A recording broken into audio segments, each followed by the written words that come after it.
But Martin O'Fire there, the key man. Good break by Darren Wright. O'Fire's support was terrific. And Andy Currier running in his 8th try of the season. Widnes all over it. I'd love to see a seasonal count on Widnes tries. I reckon 50% of them must come from scrums, where these people with speed get one-on-one, and they are so quick to follow up in support. There's some great play there, some intelligent support, and O'Fire's pass might not be out of the textbook, but it's effective. Currier in for the try. It gives Widnes a 6-2 lead. Very little you can do once the initial break has been made, because Widnes have got not only so much speed, Brian, but each of these players has got an appetite for scoring points. Yeah, they're very alert to get to somewhere where the ball's going to be in a space. And that's a great attribute in any player, in any sport. Well, Currier scored the try. And Andy Currier now has a chance to improve it. Good kick.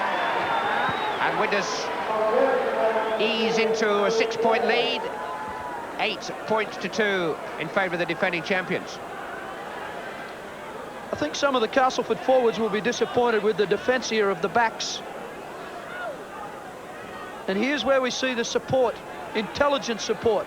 O'Fire noticing that he couldn't push through on the left, coming back to the right, and then again alert to find support on the right even further. That's a great try. Got a terrific view of the alertness in Martin O'Fire's eyes there, and he was caught by the tackle. Suddenly he seemed to have looked in 4 or 5 different directions at once and sniffed out the support. And another great break here by Mike O'Neill, and Widnes are clear with Kurt Sorensen this time, the supporting player. He's got plenty of pace around him. Martin O'Fire's up there, and that's the easiest try he'll score this season. 2 tries in as many minutes.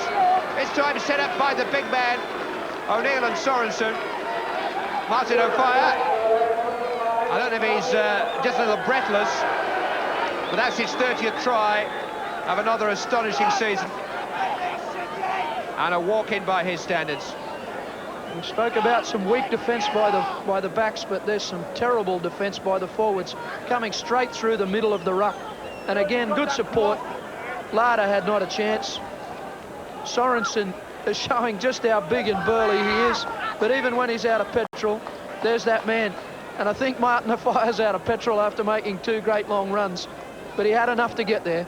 All that pressure that Castleford had locked up in them has all just completely evaporated. They just blew it out. Why did Kurt pass here? He's got comfortably enough speed to move away from that winger, hasn't he? He's scored enough tries. Give him to Martin. Well, that's 127 tries for Widnes. He's only been here 5 minutes. Astonishing man.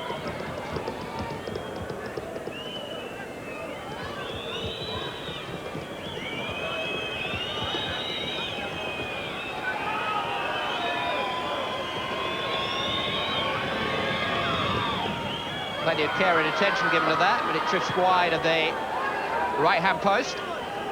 12-2. Widnes lead. Tries from Andy Currier, now Martin O'Fire in as many minutes. We've had 26 minutes of the first half.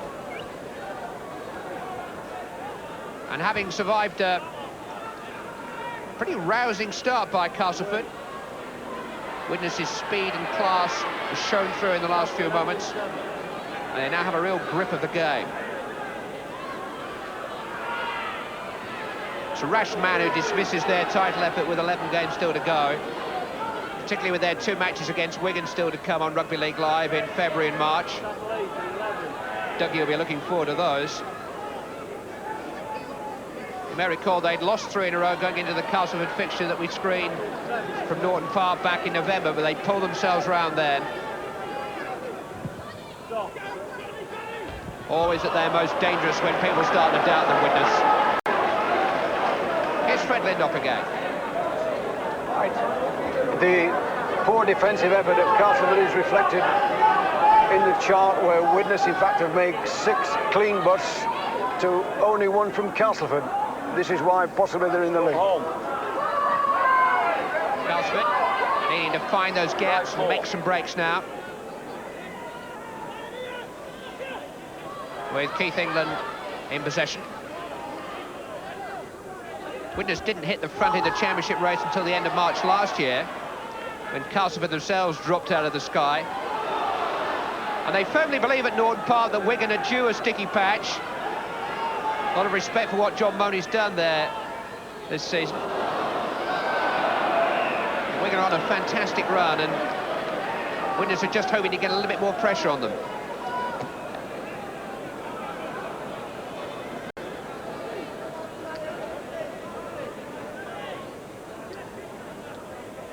(12-2) Widnes lead.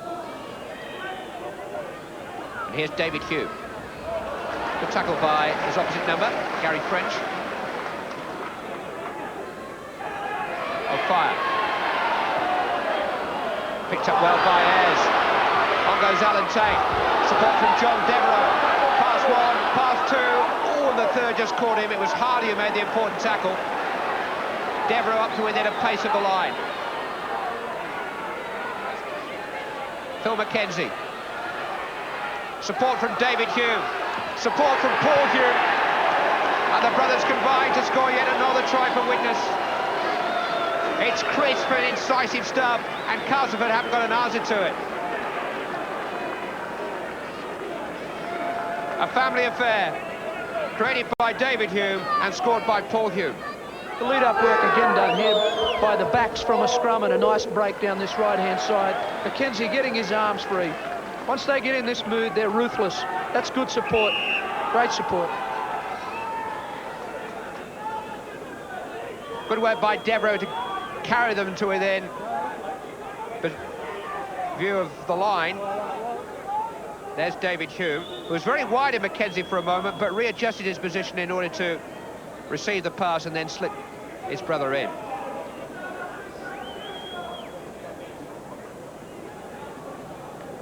Interesting half-back combination that Doug Lawton has employed again today. The Hume brothers were together at the pivot part of the team for a very good cup run that Widnes had last season, and Doug Lawton has entrusted them with that 6 and 7 shirts again today. Half an hour gone. Andy Currier with a chance, fairly simple chance to improve, which he's flopped. The Widnes are now 2 full scores in front, 16 points to 2. And Currier has played his part. The back division looking very impressive at the moment. Doug Lawton's down on the touchline. Doug Castleford started the game quite well, but a little bit of class and speed has made all the difference in the last 5 minutes. He needs to keep it up though, because Cass can go the length of the field as well. But I've been pleased the way things have gone so far. Yes, it's a much different Castleford side than I saw at St Helens last week. They're defending very well, but those 3 crucial breaks that you've made, they've all finished up with tries. Yeah, they've gone well, and here we come again. Kurt Sorensen trying to get free. Martin O'Fire snapping the ball up.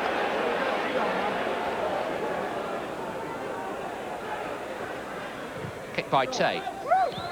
Won't be too pleased with that. Right down Steve Larder's throat. Oh, submission. Saw David Hume and just fell at his feet.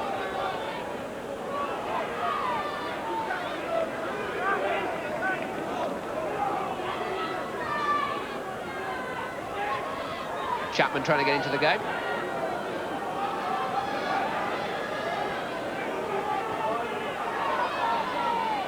It's Kevin Ward again. Haven't seen him for a while. Ball was almost out of his grasp again there. Phil Mackenzie just inquiring. Thought it might have gone forward. Sampson. Beardmore. Larder. Real opportunist, Steve Larder, the Castleford fullback. 18 tries this season. Only 4 players in the game have scored more so far. Here's one of them, Martin O'Fire. Alan Tate. And Fire's there in support again. I thought for a moment Tate wasn't going to need him.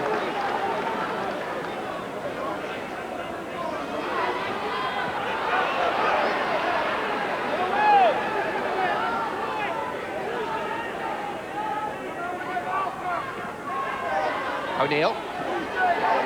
John Devereux.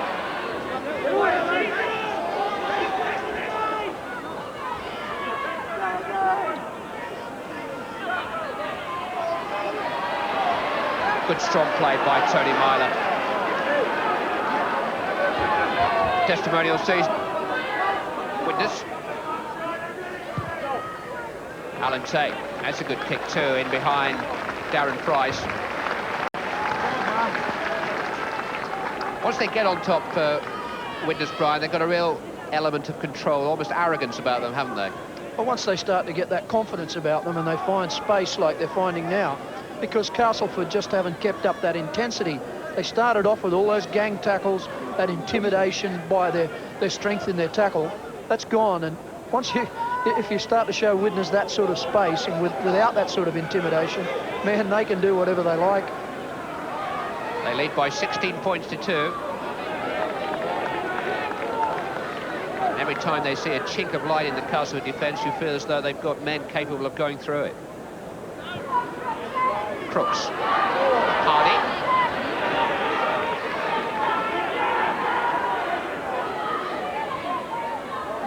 Seen plenty of the ball league, Crooks.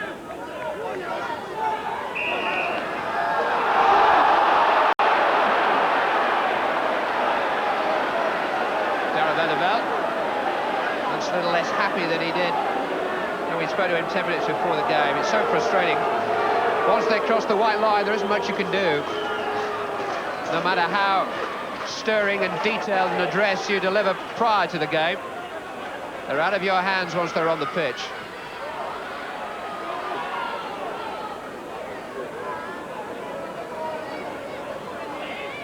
Grimmer.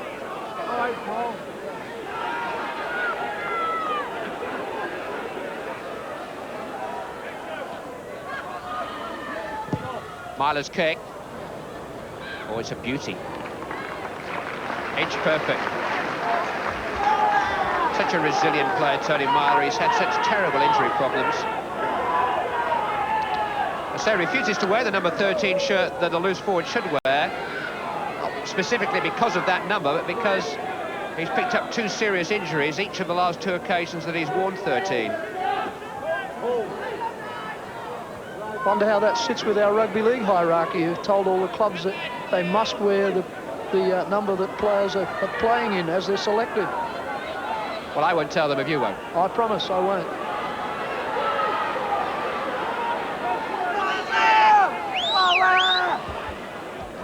I mean, just on that point, I mean, I couldn't give a damn. I know who Tony Myler is, and I can read in the program that he's number 12. I reckon everyone else can. Kevin Ward making himself known. He's lost the ball again. It's been a performance of the heart rather than the head, really, by Kevin Ward. He's played great courage and great determination, but he's lost concentration at crucial times. You just can't keep coughing the ball up to Widnes. They've got too many players who know what to do with it. 4 minutes of the first half remaining. Widnes leading by 16 points to 2 and in possession. Paul Hume and Tony Myler trying to work some space from Mike O'Neill.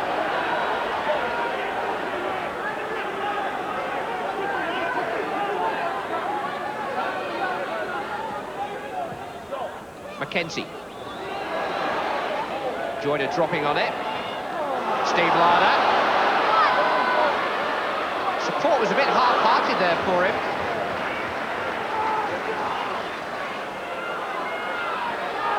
Lee Crooks.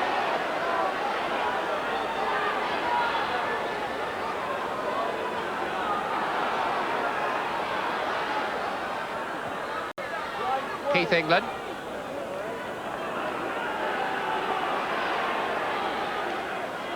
Here's Kevin Ward again.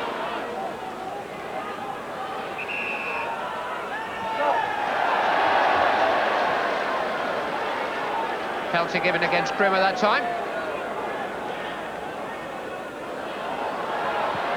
And Lee Crooks, I think, will go for goal.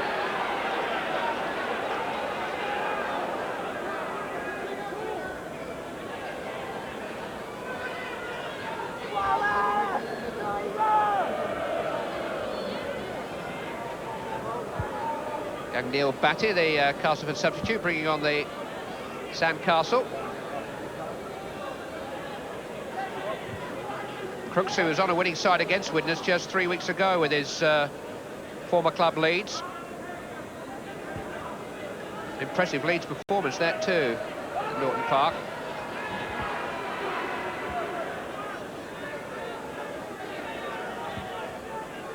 So a chance to get Castleford back within 12 points.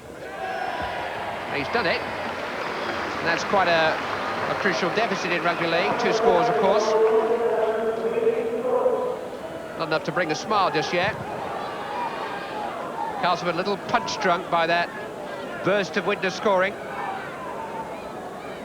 Currier, O'Fire and Paul Hume with the 3 scores which give Widnes that advantage. 16-4. Last minute and a half of the first half.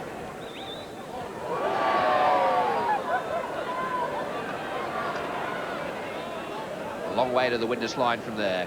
Darren Price. Ian Braga.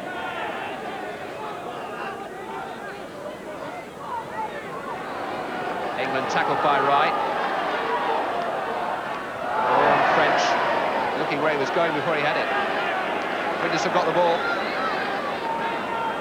And another score here in the last minute or so of the half really could kill the game off. Richie Ayres. Good, strong, underrated player. Oh, praised him a little bit too early. Beardmore stole it from him. And here's Chris Chapman. Didn't change my opinion of Ayres as a player, but he'll be disappointed about that. French. England out wide. Now Ian Braga. Now a little bit of space for Darren Price. Oh, he's got past Darren Wright this time. Still 2 more back there. David Hume's on his backside. Play's been brought back anyway. That's disappointment for you. All that exertion, all that energy. And there's a scrum 15 yards inside the Castleford half of the field. Castleford will be very disappointed there because that was a great chance for them to get back in the game. But I agree with Mr. Kershaw again. I think he was spot on. Not sure he agreed. Castleford showed a bit of spirit there because despite their disappointments, they came up with a great push in that scrum against the feed. Gives them a last-ditch chance here just before half-time. Yeah, we're playing stoppage time though in the first half. Dean Sampson.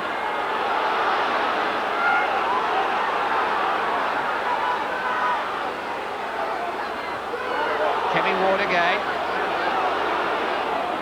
Need to get it away for a moment. Crooks. Good ball. Larder popping up again. Rimmer and Sorensen doing the necessary. John Joyner working the blind side. Widnes have got some defending to do here. Lee Crooks. 5 tackles though. Gary French, the little kick. Alan Tate, comfortable. Drop out from under the post. So Castleford will at least get the ball back. Good set of 6. It shows they haven't given up altogether, Clive. I was a bit concerned that they might have given up the ghost, but they really showed some life there. Lee Crooks was the one. He's the one who was showing the spark.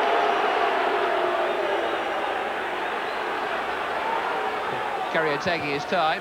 Now be mindful of the fact that the clock is ticking round to the half-time orange. And Widnes have survived that. Little Castleford come back in the closing minutes of the half.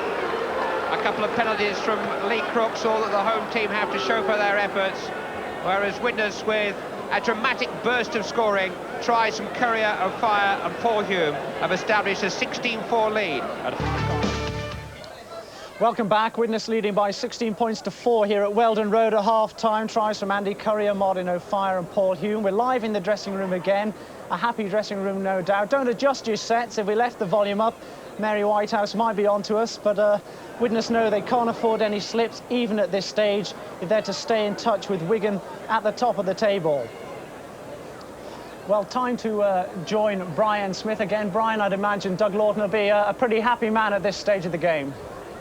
Well, all that pressure that Castleford put on the Widnes team early on that was showing some dividends just got blown away with the power and pace that we all know that Widnes have got. Well, there are 3 tries and a couple of near misses in that first half. Why don't you describe them to us? Well, I thought early on, as I said, Castleford put a lot of defensive pressure on, but they also had a great chance to score here. Kevin Ward made a good break straight through Sorensen, and there's Beardmore, was very busy early, great support, but they just couldn't quite get there. Really needed that try to show something for all the pressure that they've had on. And then here we go, Widnes from a scrum. It's red light time on scrums. There's Darren Wright. And look at the support that comes here. He knows there's support, and a fire shows a brain as well as feet to get himself into the clear, and then when it's all dead to find another player. And that's just so easy. How many times have we seen Widnes blow a team apart with a try like that? And then we see that they can also come through the middle. A good little set piece, a nice work play between Mackenzie and Ayres and O'Neill, I should say. And O'Neill finds, again, bags of support. Here he is, veteran Kurt Sorensen, and look at the knee lift. I reckon he could have made it perhaps, but why not? If you got a fire's legs in your team, why not use them? And then this was just oh so easy. Look at Mackenzie's balance and footwork, and his arms are free. He's not tackled. He is tackled, but the ball's alive, and then the support's there, the Uga Beaver brothers. The Rugby League controller referees, Fred Lidnop, has been getting to grips with the computers to monitor that first half. Fred, what have you got for us?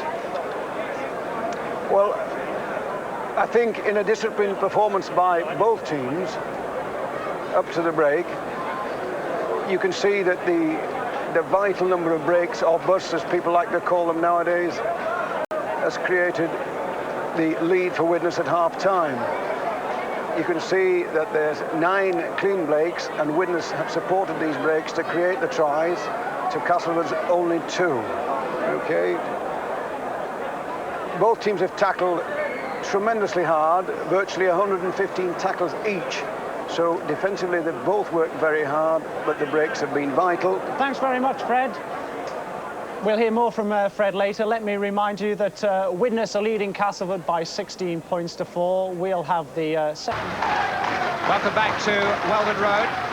Widnes leading Castleford by 16 points to 4 in this vital championship match. And Castleford to restart. Martin O'Fire, one of the Widnes try scorers, as he has been on each of his 4 visits now to Weldon Road. He really loves this particular little plot of Yorkshire. And already halfway to last season's astonishing total of 60 tries.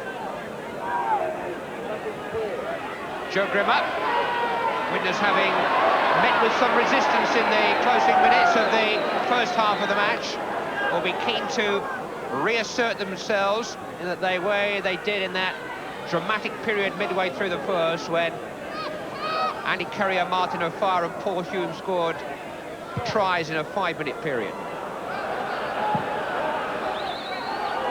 Ian Braga. Don't forget, the player who receives the ball from a kick ahead like that is to be allowed 5 yards of grace by the pursuing defenders before they can tackle him. Otherwise they'd be deemed to be offside. Widnes wouldn't pretend to be the most popular visitors to Weldon Road. They've won their last 6 matches against Castleford, averaging more than 30 points a time. And they had 2 key wins on this ground in Cup and League last season. But Ward's got Beardmore in here, and a good tackle by Alan Tate. 5 tackles. Joined in a French. The long looping ball looking for Braga, which he left, and which Price couldn't collect. 6th tackle desperation. Widnes, don't forget, without the services of Jonathan Davis today. There he is, looking less than comfortable. I think you'd be able to afford a better seat than that, wouldn't you?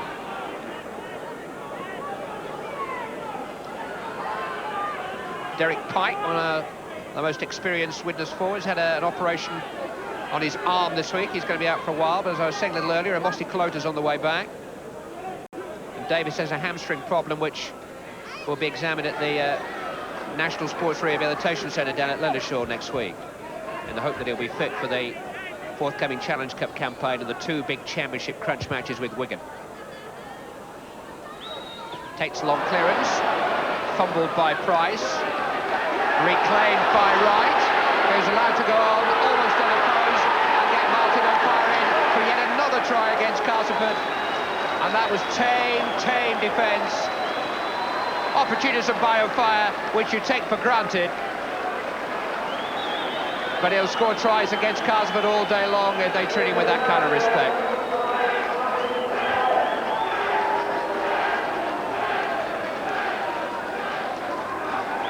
Castleford again did well defensively. They put some pressure on Tate, and this ball just got over the halfway line. They'd done their job, but young Price, I mean, the Price was all wrong. He not only knocked it on, but he then didn't go in and make the tackle on him. You just can't show them that sort of room. That's kid stuff. Martin O'Fire showing suitable gratitude. 20 points to 4. O'Fire's second of the afternoon. Amazing thing about O'Fire is that he wasn't even a first 15 player really with Roslyn Park when Doug Lawton unearthed him. Goodness knows how everybody else missed him. Andy Currier looking to improve it. Wide of the mark. And Doug Lawton actually plucked O'Fire out of the second and third 15s of Roslyn Park Rugby Union. He was a better cricketer in many ways. He played for Essex seconds. But his rare appearances for the senior Roslyn Park side alerted Lawton and his scouting network. And next thing, one of the stars of the world game emerged in Widnes colours. Widnes colours flying proudly at Weldon Road this afternoon, leading by 20 points to 4. And they could really open up and give us an exhibition now. This could be well worth watching. You feel as though they've all but got the game won now and got themselves back into the winning ways that they had to find very quickly. Although that was a bit sloppy. That wasn't though, was it? That's not too shabby, is it, from Alan Tate? Bit of pressure on Kevin Ward now. Hello. This is really character time for Cass now. I agree, Clive. I think the game's probably pretty well gone. It'll take some sort of turnaround, but I don't think the result is what is important to Cass. I think what we should look for is see if we can find. I'm sure Darryl Vandervelde will. He'll be looking to see which player will play with some guts when the score's down like this, when everything's against you. And not just a one-off effort, but consistently throughout the next 35 minutes. He actually passes a piece of paper around to each player at the end of the match and asked them to fill in the names of the players they felt gave their all for Cass on the day and those that didn't. You'd actually have to fill your own name in at the top. It's a secret ballot. But if you don't get too many votes from your teammates, then really you deserve an earful from the coach. Well, they've got a penalty here. They need more than 2.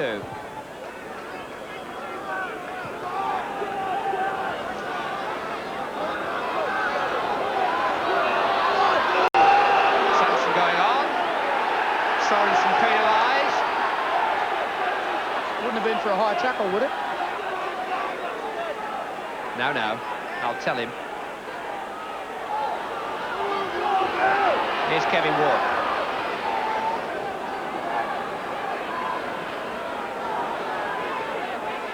Widnes a bit of defending to do. Castleford trying to stretch that defence, but there's no real purpose about their attack at the moment. Oh, a little bit desperate. Here's Jeff Hardy. Taken by his fellow countryman Phil McKenzie. French to Crooks. Samson was running off him, but Crooks held on. Widnes done a good job. You can almost join in the defence from here. French. Well collected by Tate.